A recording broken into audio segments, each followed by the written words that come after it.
Hola, somos el equipo 11. En esta ocasión hablaremos acerca del Pacto de Xochimilco y el Plan de Ayala proclamados por Emiliano Zapata.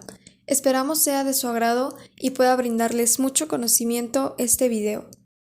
Emiliano Zapata, mejor conocido como el Caudillo del Sur, nació en Anenecuilco, en el estado de Morelos, el día 8 de agosto de 1879. Fue un importante revolucionario mexicano.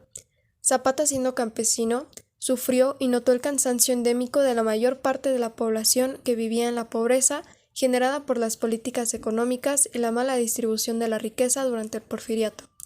A sus 9 años presenció el despojo de campesinos por parte de grandes hacendados de la zona, lo que hizo que Emiliano se prometiera devolverle sus bienes a los campesinos. Zapata fue uno de los símbolos más importantes de la resistencia campesina en México. Estuvo al mando del Ejército Libertador del Sur. Sus principales ideales giraron alrededor de la justicia social, libertad, igualdad, democracia social, respeto a las comunidades indígenas, campesinas y obreras. El 12 de septiembre de 1909, Emiliano Zapata es elegido presidente del Consejo Regente de Anenecuilco, que defiende las tierras del pueblo. A los 30 años se hizo un dirigente agrario de Morelos, donde empezó a analizar documentos que acreditaban los derechos de propiedad de los pueblos sobre sus tierras, los cuales habían sido negados por las leyes de reforma, y participa en reuniones celebradas en Villa de Ayala, cuyas reflexiones se plasmarían en el Plan de Ayala, que representaba una reforma agraria radical. La tierra es de quien la trabaja. Tierra y libertad. Ideales por los cuales luchó Emiliano Zapata adquieren hoy plena vigencia y es obligación de las instituciones del sector agrario hacer respetar las leyes y defender los derechos de las mujeres y hombres del campo mexicano. Zapata era un hombre de profundas convicciones, abogó por el derecho a la huelga y por la emancipación de la mujer. Tenía férreos ideales que en ningún momento se vieron alterados por los diferentes cambios de gobierno. Desde 1911 hasta 1919 luchó denodadamente por los derechos de los pobres en los estados del sur de México y fue entonces cuando salió con Pancho Villa, otro de los líderes de la Revolución Mexicana. Varios años más tarde, el 10 de abril de 1919, Zapata fue engañado por Jesús Guajardo, haciéndolo creer que estaba descontento con Carranza y que quería unirse a él, ofrecerle armamento y municiones para continuar con su lucha. Es por ello que, el 10 de abril de 1919, en la hacienda de Chinameca, Morelos, al cruzar el dintel, tiradores escondidos en las azoteas abrieron fuego contra Emiliano Zapata y su escolta de 100 hombres, lo que truncó su anhelado ideal, tierra y libertad. Emiliano Zapata luchó por una profunda transformación de las condiciones de abandono y desamparo en nuestros territorios rurales. Ofrendó hasta su vida por la justicia, la democracia, la libertad y por la defensa de nuestra soberanía. Una vez muerto fue que Emiliano Zapata se convirtió en emblema de la revolución indígena y campesina y símbolo de los campesinos desposeídos. El Estado mexicano con el tiempo se apropió de su legado y, en 1931, se le nombró héroe nacional y emblema del agrarismo. De igual manera, es tan fuerte el legado de Zapata que su nombre fue tomado para dar identidad al movimiento indígena y popular más importante del México contemporáneo, el Ejército Zapatista de Liberación Nacional, EZLN por sus siglas. Este honorable caudillo fue el autor de la frase «Es mejor morir de pie que vivir toda una vida arrodillado». Plan de Ayala. El Plan de Ayala fue una proclamación política promulgada y firmada por el jefe revolucionario mexicano Emiliano Zapata dentro de la Revolución Mexicana el 28 de noviembre de 1911, en el que desconoció el gobierno del presidente Francisco I. Madero, a quien acusó de traicionar las causas campesinas. A finales de noviembre de 1911, Emiliano Zapata y Otilio Montaño redactaron un plan revolucionario al que todos llamamos de Plan de Ayala, aunque haya sido escrito cerca de Ayoxuxtla, un pequeño pueblo en las montañas suroccidentales del estado de Puebla. Casi todas las personas que lo han estudiado están de acuerdo en que la mano que lo escribió fue la de Montaño, pero que las ideas, expresadas principalmente por Zapata, articulaban el pensamiento de mucha gente más, de hecho, que expresaban el sentir de la mayor parte de los campesinos de México, particularmente del centro y el sur del país. Por eso se ha dicho que el Plan de Ayala representa la voz del campesinado en la Revolución Mexicana. Ese documento primigenio de 4 o 5 hojas de papel manuscritas por Montaño, donde los jefes de la Revolución Campesina del Sur escribieron sus nombres el 25 o el 28 de noviembre en la ceremonia de su proclamación.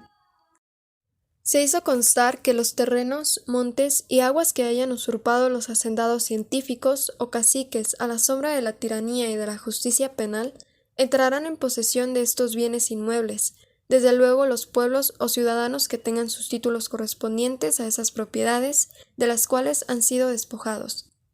Se estableció que se expropiarán previa indemnización de la tercera parte de esos monopolios a los poderosos propietarios de ellos, para que los pueblos y ciudadanos de México obtuvieran ejidos, colonias, fondos legales para pueblos o campos de sembradura o de labor, y se mejore en todo y para toda la falta de prosperidad y bienestar de los mexicanos.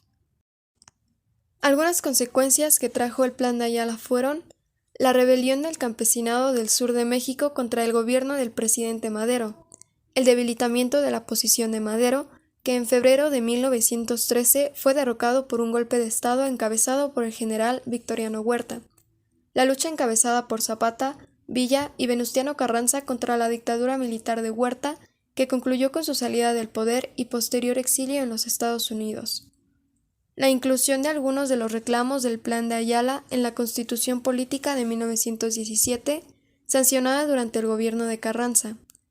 Entre ellos, el reparto de tierras y el derecho de los campesinos a trabajarlas conjuntamente en comunidades agrarias o ejidos. Un dato extra es que el documento original se perdió seguramente en los últimos días de 1911, durante la guerra que los zapatistas sostenían contra el gobierno de Francisco I. Madero. Lo que existe y conocemos son hasta 6 versiones de ese texto emblemático y fundamental. Pacto de Xochimilco. El Pacto de Xochimilco. Este se firmó el 4 de diciembre de 1914. Fue firmado por Emiliano Zapata y Francisco Villa. Tenía el propósito de unir los ejércitos que cada uno llevaba y planificar las operaciones contra los ejércitos de Venustiano Carranza, debido a que se iniciaba la guerra civil. Se quería organizar una oposición contra Carranza, apoyar el Plan de Ayala hasta lograr el reparto de las tierras, dotar los materiales de guerra a las tropas de ambos y que al final del conflicto se colocara a un presidente civil que no hubiera estado en el ejército. Después de la conversación pública, Villa y Zapata pasaron a una reunión privada en que se suscribió un pacto formal entre ambas fuerzas que consistió en alianza militar entre la División del Norte y el Ejército Libertador. La División del Norte aceptaba el Plan de Ayala en lo relativo al reparto de tierras, eliminándose los ataques que el plan contenía sobre Madero. La División del Norte proporcionaría elementos militares al Ejército Libertador. Las consecuencias fueron, luego de la destitución de Venustiano Carranza por el Pacto de Xochimilco, Villa y Zapata entran a la capital mexicana junto con el ejército liberado y Eulalio Gutiérrez Ortiz asume como presidente interino. Carranza y su ejército constitucionalista junto a Obregón y Pablo González Garza organizaron un plan contraofensivo. Obregón se enfrenta a la División del Norte, la que resultó vencida en la batalla de Celaya. Y el 2 de agosto de 1915, González Garza toma la Ciudad de México y combatió a Emiliano Zapata, al cual asesinó por planes y órdenes de Jesús Guajardo. Conclusiones. Hablar del Plan de Ayala es referirse a Emiliano Zapata, a la reforma agraria y a la Revolución Mexicana de 1910. De Emiliano Zapata queda hoy la imagen austera de un luchador incansable, la perfecta verticalidad de sus ideas, el calor de sus sentimientos humanistas, su recia figura de hombre completo y sin dobleces. En una palabra, el símbolo del hombre campesino y la pureza de una doctrina social de acentuados rasgos de solidaridad humana. De ambos planes, pero sobre todo del Plan de Ayala, se destaca la firme voluntad de quienes lo redactaron, por evitar la explotación del hombre por el hombre y terminar para siempre con la situación social y económica en que se encontraban nuestros campesinos, como consecuencia de los sistemas feudales y esclavistas, y el propósito inquebrantable de los zapatistas de destruir los sistemas de opresión usados por las clases privilegiadas para poder entregar la tierra a quienes tenían derecho a ella y así lograr la independencia, dignidad y libertad de la persona humana, único valor permanente. Esto sería todo de nuestra parte, esperamos les haya gustado el contenido de este video y les sea de utilidad en algún momento. Les agradecemos por su atención.